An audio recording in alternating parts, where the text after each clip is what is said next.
व्यक्तिगत भांडणातून झालेल्या खुनानंतर बेळगावात पुन्हा जाती दंगल। बुधवारी अनगोळ येथे झालेल्या चाकू हल्ल्यात एक तरुण गंभीर जखमी झाला होता। आज त्याचा मृत्यू झाल्याने अनगोळमधील नागरिकांनी शहरामध्ये धुडगूस घालून दंगल माजवली।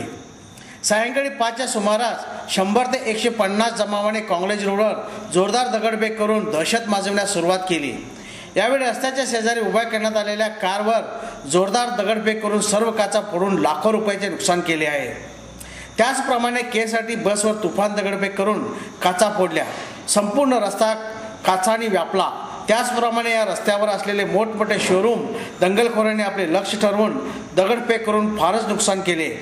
या दहशतीमुळे या भागात भीतीचे वातावरण पसरले। त्यामुळे शहरामध्ये बंद सदृश परिस्थिती निर्माण झाली आहे।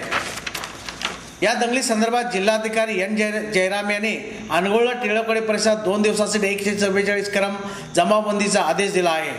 अंदर बैठे थे, ये लोग अचानक से विदाउट वार्निंग आके हमको मार के गए और सभी ग्लासेस फोड़ के भी आप देख सकते हैं यहाँ पे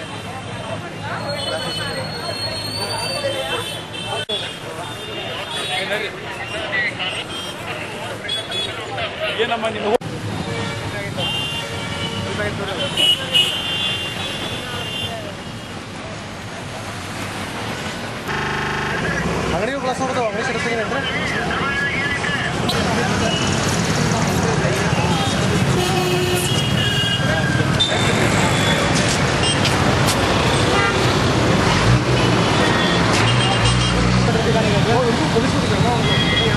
प्रॉब्लम नहीं अला ही तडतड है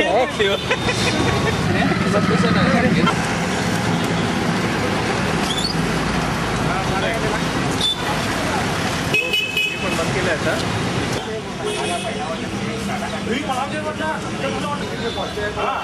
बाहर आया माल लगा रहा था न्यूज नाही कोण या न्यूज रे नेमकं काय नाही पुढे आ रहे टावर नाही काय घेतात हे पुन्हा तसा न्यूज मध्ये